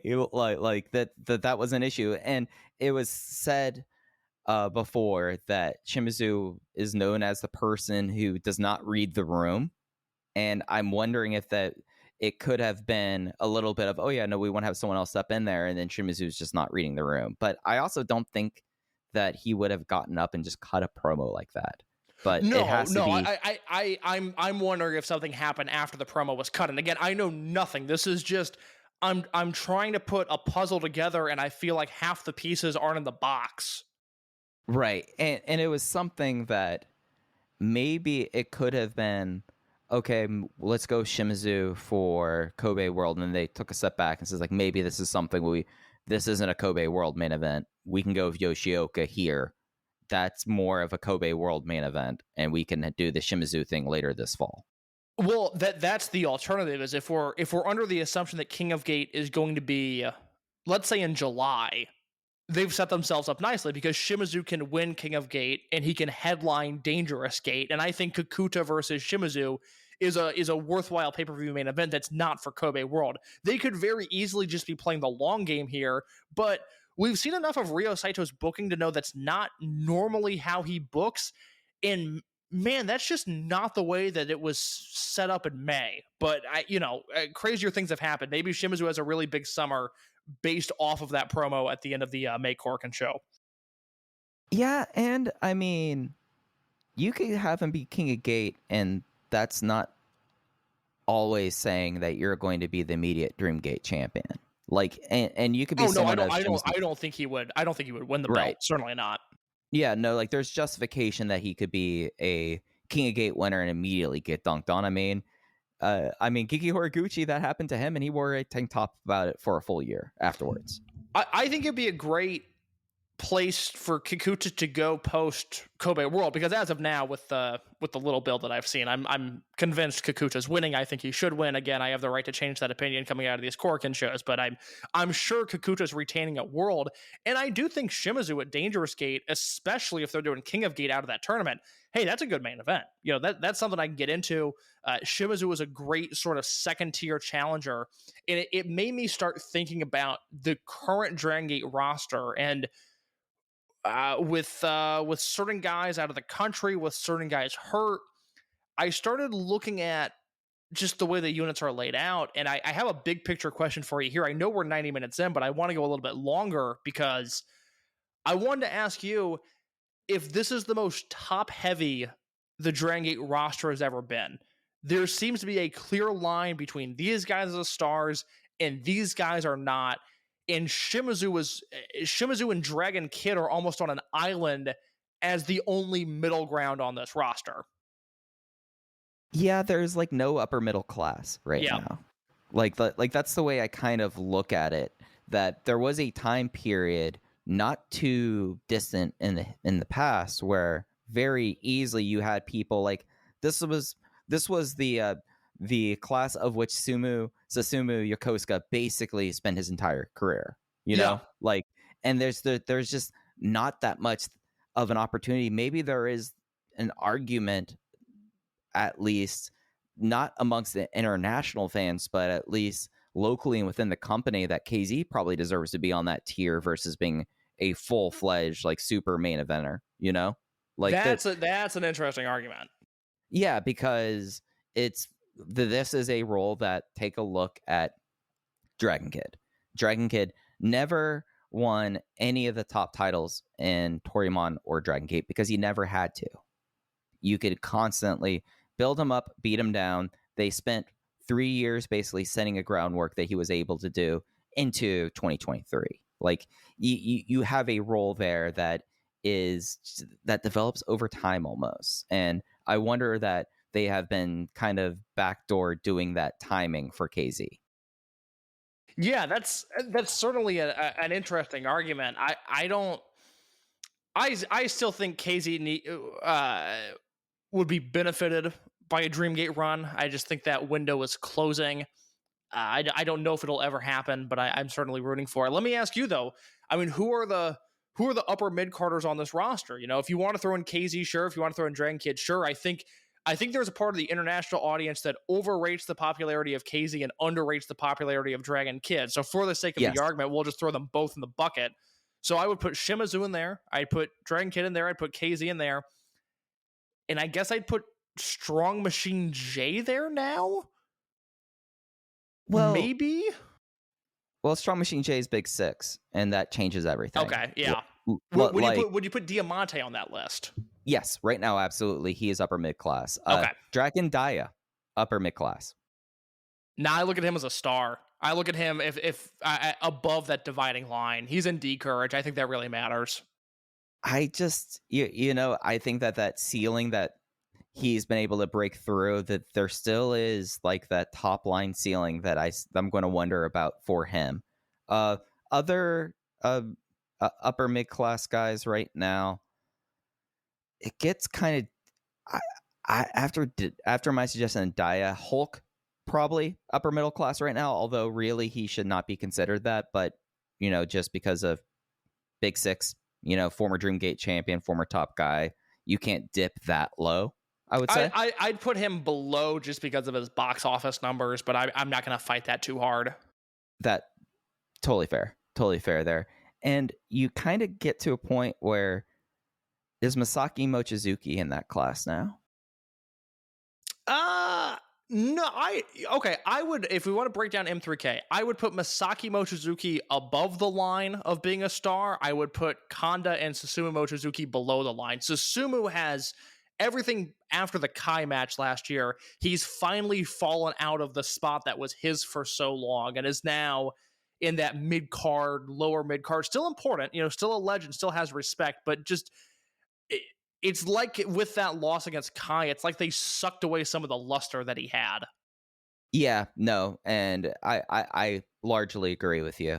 I think that he basically made this might as well be called the Susumu Yokosuka line, because he's made his career being on one side or the other of it, but now he is notably below it. I think that the problem is, when I look at this, the person that I'm grappling with is Dragon Gate. Really, in a lot of ways, Eita should be considered this way, but Eita's too big of a star, even though you can't book him in a certain way. I don't know how to square up his pluses and minuses. Yes, he's a star, but is he a star to you right now, or do you consider him that level of star? I don't know with what happened this week. I consider him a star, but I consider Dragongate to be an island, and Eita is a completely separate island on a different coast. I don't know what to do with that. Right, yeah. So here is the spicy one case that I'm going to throw at you. Ultimo, where is he on that line? Oh, he's below the line. I mean, I don't think they can seriously put... That's why I advocate for the mask versus mask match to be in Mexico. I don't think they can seriously put Ultimo in any sort of match that means anything and see any sort of payoff from it. I mean, because I think about this dividing line as, guys that can challenge for the Dreamgate and guys that can't. And if Ultimo was another guy of similar popularity, no, he's not challenging for the Dreamgate belt. There's no way that happens. I just wonder, though, he has so much cachet that you can't give him a Dreamgate shot, but he could be considered on that tier, though. But does he? I mean, his 35th anniversary show bombed. Oh, it absolutely bombed, but it doesn't change how the company handles him, though. Well, the company honestly, puts more value in him than the fans do. everyone else. Like let's be honest, everyone else. Which I get. Again, I'm pro Ultimo. You know, I think his undercard matches. Again, he's oftentimes in meaningless 8-man tags, and I think he's a net positive. I don't have any issue with him being around, but I also he means more to every promotion in the world than he does to the Dragongate fan base. Yeah, like and that's like the wild thing is that he is the biggest star in the promotion who's absolutely not a star to the promotion.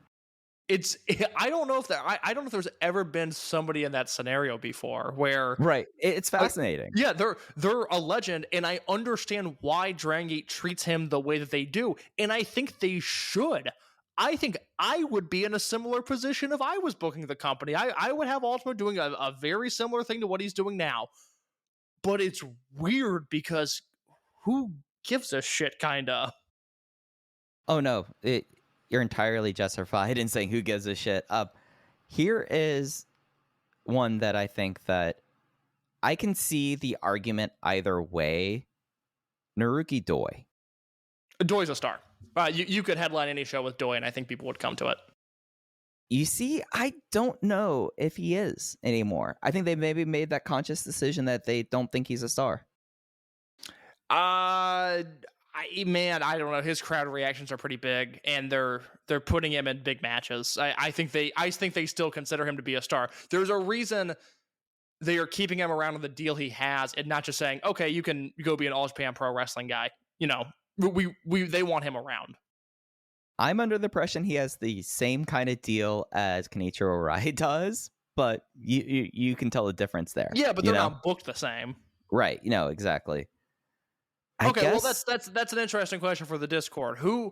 If you're laying this out like a TW or an EWR game, who's in your Dragongate upper mid card right now? Because to me, the upper mid card and above are the guys that can realistically challenge for the Dreamgate belt and have it mean something.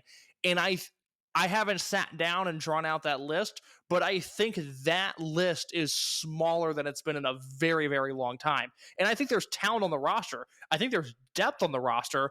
I just don't think it's at the top of the card. No, but I mean, that's part of this generation change is getting people up to that. Like, I consider Strong Machine J part of that mix, even though, he's not. He is the sixth in the big six, and that's going to be his storyline, but he's been stated so much to be a part of it. So I add him to that list. Like his is the fascinating one between like what they say, and they intentionally say this, like this isn't like a misstep, and how it's perceived. Yeah, very true. So we think a chance to really talk about Strong Machine J. I think they're going to do him versus Shun at Kobe World. I'm looking forward to it. Yeah, it's this semi-main event was my match of the show. I thought this was a lot of fun just because of how divergent it was from what you would expect and how much they let Shumante completely just run roughshod over Natural Vibes in that. Yeah, I guess we haven't really talked about the match quality in this Osaka show. I mean, I like Tanaka's debut quite a bit. I like the main event. And then I thought this match was okay, but it's not a show that I would recommend really outside of the Tanaka match. I think just knowing Kikuta challenged Yoshioka, and then you have this Natural Vibes Zebrats match where Natural Vibes gets beat up pretty bad, and at the end of the match, Shun rips off Strong Machine J's mask and pins him. I think that's all you need to know about this show. Yeah, it was.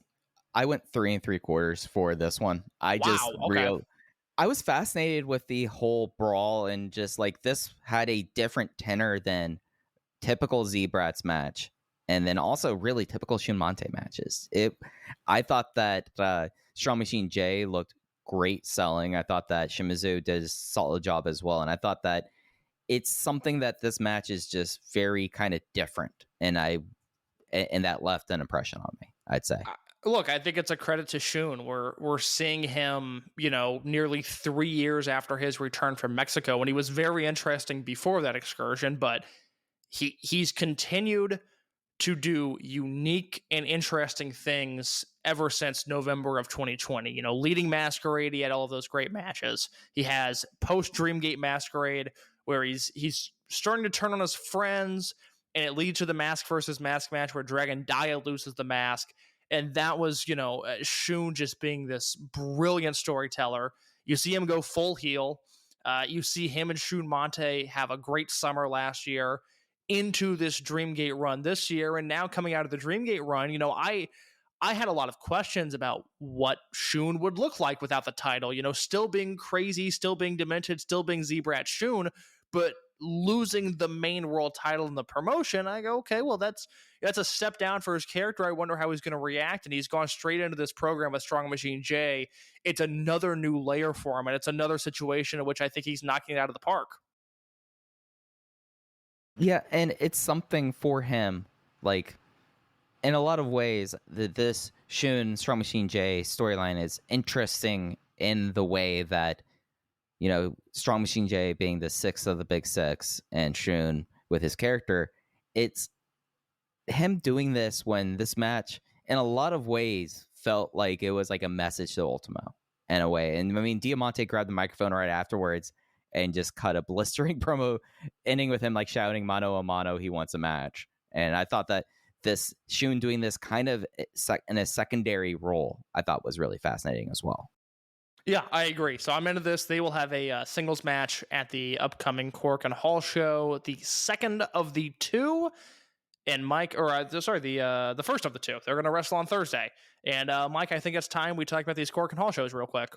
Absolutely. As also this Thursday, June 1st, Corkin, free for all on the Dragongate Network. They fired off a tweet reminding this just like 10 minutes ago. So free for everyone with English commentary both nights. Starting off on Thursday, opener, Gold Class Kota Minoura and Minorita versus Eita and La Estrella.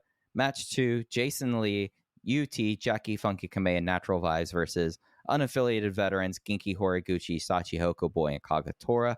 Match 8, this is an real interesting pairing here. Unaffiliated, Don Fuji, Punch Tominaga, returning Ryu Fuda, and Daiki Yanagiuchi versus Z-Brats, Diamante, Kai, Hyo, and Ishin. Match 4, M2K, Masaki Mochizuki, Susumu Mochizuki, and Azushi Kanda versus Shuji Kondo, Takashi Yoshida, and Problem Dragon. Match 5, KZ Big Boss Shimizu versus Ben K and BB Hulk. The aforementioned special singles match between Strong Machine J and Shunsai Skywalker is the semi-main event for Thursday. And then the main event, as we talked about earlier in the program, D-Courage, Madoka Kikuta, Yuki Yoshioka, and Dragon Dia versus Yamato, Dragon Kid, and Naruki Doi. Kind of a interesting show, just matchup-wise, let alone the storyline implications at my first look. First four matches don't do a ton for me. I mean, Eita and Estrella teaming is interesting just because it's Eita and Estrella, and those are two walking question marks. I'm very annoyed that Punch is in the 8-man tag. It's Fuji, Punch, Fuda, and Yanagiuchi versus Z-Brats. Think about that match with Tanaka in it instead of Punch. I'm very, very annoyed about that. Or, I know he's still on the list, but Kato in this? Kato or is Nagano's not on these shows, is he? Nagano's not on these shows. No, he's not. Yeah, that's I don't like that. There's I think Alan made the point in the Discord today. There's a lot of scrubs on the shows right now, in the Punch Tominaga vein, and specifically him. I have very, very little patience for right now. It doesn't look like Nagano is on the Kobe show either, so maybe he's hurt. I wish they would be a little bit more transparent about their injuries, but nevertheless, he's not on there. Punch is. But KZ and Shimizu versus Hulk and Ben, that sounds fun. And then Strong Machine and Shun and Kikuta, Yoshioka, and Dia versus Yamato, Dragon Kid, and Doi. Those are two. That's a great semi-main event right there and a great main event. So I'm into that. Yeah, I just like Eita, like you said, it double question marks there. That gives me a little bit of that. Match 2 doesn't. As much as I like that Natural Vibes team, I just like Alan talked about a lot of the chaff at the bottom of the card. Something that's really kind of I've noticed over the last few weeks with me, and it's not necessarily the fact that I can go on Cage Match Case and pull up and be like, okay, this happened so many times. It's just like spiritually and like emotionally, I feel like I've seen this match 5 times. Yeah, I am developing an issue with Natural Vibes that is unfair, but that unit is so stacked. I think for the sake of the company, it needs to start getting broken up, because not having Jason being able to wrestle Jackie and having UT in there in the same unit with guys that kind of do his thing, I think it's becoming a negative. I love that unit. In a perfect world, they never break up, but in the current landscape, I think they need to break up just to spread that talent out a little bit. And they need to break it up because you have like these unaffiliated teams that like there's been combinations of like these 3 guys, 2 of them and someone else. Yep. Like constantly. Like that's the other side of the coin of this, right? Like when you have like units that are this power, that are just this top heavy or entering heavy and dominate like that, then you don't have them outside of that. And along the same lines, we've talked about Z-Brats in the position it's in there. Like I feel like that, like seeing like the combinations of these teams, we've seen a lot of it, or spiritually have seen a lot of it, and it's starting to wear a little bit. For sure. All right, so looking at Friday, June 2nd, opener, Masaki Mochizuki, Don Fuji, and Naruki Doi versus Minorita, Daiki Yanagiuchi, and Ryoya Tanaka. Case, they have to stop doing this to poor Minorita. He's not a rookie anymore. He should not be in a rookie versus vets match. It's fucked up, but this match is going to kick ass, so I'm going to allow it. Oh, it's going to rule. I mean, do we think that Masaki Mochizuki could kick one of these guys into low Earth orbit? Yes. 100. Yes, that's a realistic possibility. Yeah, no. So that's what I'm pulling for here. Going down the rest of this card for the second, UT and Ho-Ho Loon versus Problem Dragon and Punch Tominaga. Singles match, Kagetora versus La Estrella. Then we have Gold Class versus Yamato, Eita, and Takashi Yoshida. Semi-main event. Oh, that's not the semi-main event. Match 5. Madoka Kikuta and Dragon Kid versus Yuki Yoshioka and Dragon Daya. D-Courage explodes yet again, and he's teaming with Daya's mentor. That's cold hip-hop. Semi-main event, 10-man tag. These don't happen very often in Dragon Gate nowadays.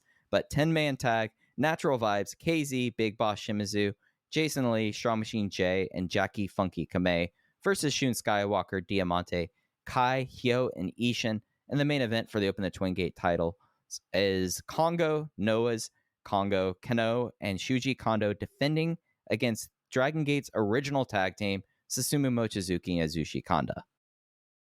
I think the first show could peak higher with those last 2 matches, but I like this card overall way more. Yeah, whereas you were saying the first 4 matches, the undercard of night 1, were really kind of lacking. There's only like 1 match here on this show that you kind of have that feeling about, right? Yeah.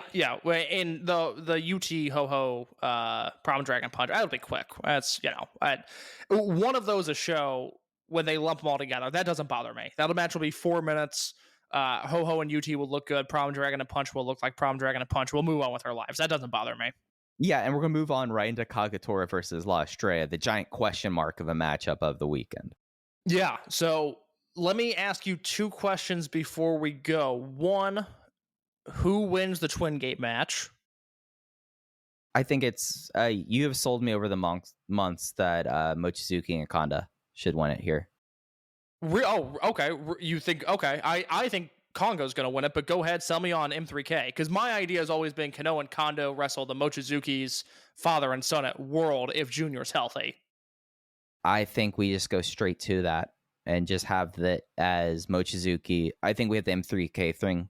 We go straight to it at Kobe World. Interesting. Okay. I like that idea. Junior was at ringside for the Tanaka debut. He was at ringside for the M3K matches. I know he tweeted out a few days ago. He is clear to train again, and his recovery has gone sooner than expected. So it would really suck with the year that he's had for him to not be on Kobe World. So I really hope he's back in time for that show. And I think if he is, he'll be in a big match. So fingers crossed there. Let me ask you before we go, final question. Which of these shows do you think is going to draw better? Night 2. Okay. Night 2. And that's mostly because traditionally night 2s on a back-to-back or a triple shot, they build up attendance-wise. Very rarely in Dragon Gate does the first night outdraw the second. Yeah, traditionally that's the case. I asked that question because night 1, it's a big D Courage main event and a Shun Skywalker singles match. I would not be surprised if night 1 does 1,200 and night 2 does 1,100. I just think we have to have that on our radar. Yeah, and I guess I look at the fact that Noah, Kano, has been such a blast coming in, but there's been no real evidence that there's been any crossover that Noah fans are coming to show up to see Noah people appear in Dragon Gate. So that does add some credence to your idea. Yeah, I'm looking forward to these shows. Again, I like the night 2 card more, but I'm excited for the stuff that matters on night 1. I will have written reviews of both these shows at voicesofwrestling.com, and we'll be back at this time next week to talk about these shows and a Kobe Sambo Hall show that I don't think is worth previewing. It might not even be worth watching. I think that's my preview of that show. So I looked early to see that Royal Sambo show because I was trying to figure out what the main event of this is. Yeah, that's a rough show. Let me go through it real quick. So I got the card pulled up. So this is Sunday. This is June 4th. This is Kobe Sambo Hall. It's Yamato, Fuji, and Doi versus Dragon Kid, Kagatora, and Eita. Konamami Chikawa versus Problem Dragon. A Royal Sambo Battle Royal with Genki, Takashi Yoshida, Punch Tamanaga, Ho Ho Loon, La Estrella, Ryo Fuda, Daiki Yanagiyuchi, Diamante, Hyo, and Ishin. Match 4 is Gold Class versus Masaki Mochizuki, Susumu Mochizuki, Yasushi Kanda, and Ryoya Tanaka. That match I like. Match 5, Strong Machine J and UT versus Shun Skywalker and Kai. So I don't think the issue between Shun and Strong Machine J is going away anytime soon. And main event, D Courage versus KZ, Big Boss Shimizu, and Jason Lee. Oh, that undercard. Yeah, and I don't think there are as many UT Kai sickos in Kobe as there are in Fort Worth, Texas. No, that's a match for the Chicago demographic and for the Fort Worth demographic. You and I, very outspoken about how good Kai and UT work together. That could be a great match. Again, last 3 matches. All right, I'm game for those. Tanaka with M3K, that's interesting, but that first 3 matches, I don't know, man. I kind of hope that they let Tanaka come out on a scooter and give him a jacket for this. I'm sure if they don't do it here, that will be an angle going forward. Yeah, but as much as I love Stalker, I don't think that a Stalker comedy match with Problem Dragon would be what I would put on that show. No. Well, Case, we went a little long here today. Anything else that you want to touch on before we get out of here? No, that's all I've got this week. All right, so thanks to everyone for listening. If you want to support the show, the best way you can do that is to go to our redcircle.com site. You click the box, you sponsor this podcast. You can set up a one-time or reoccurring donation as well. The best way to help people find Open the Voice Gate is to rate and review us on the podcast platform of your choice. We don't understand how the algorithms work, but we know that those matter. And you could follow us on Twitter at Open Voice Gate. Cases that _ in your case. I'm at Fuji Heya. Thanks for listening to Open Voice Gate. We'll be back with you next week talking about 2 nights in Corkin Hall and Kobe Sambo Hall. Take care, everyone. Hola, my name is Ricardo. I am the host of the Lucha Jovers podcast here in the Voices of Wrestling podcast network. We are a Spanish-speaking show dedicated to discussing and analyzing pro wrestling from all across the world. From AEW to CMLL, we talk about American wrestling, Japanese wrestling, and of course, Lucha Libre. If something big happened in the pro wrestling world, we will talk about it. So if you know Spanish or have a friend that knows Spanish or want to practice your Lucha Libre pronunciations, go listen to the Lucha Jovers podcast right here in the Voices of Wrestling podcast network. Nos vemos por ahí. Music. It's not just part of our daily lives, it's part of our wrestling fandom as well, and it has been for decades. That's where this show comes in. Music of the Mat, the podcast devoted exclusively to the music of pro wrestling, hosted by Andrew Rich. Hey, that's me.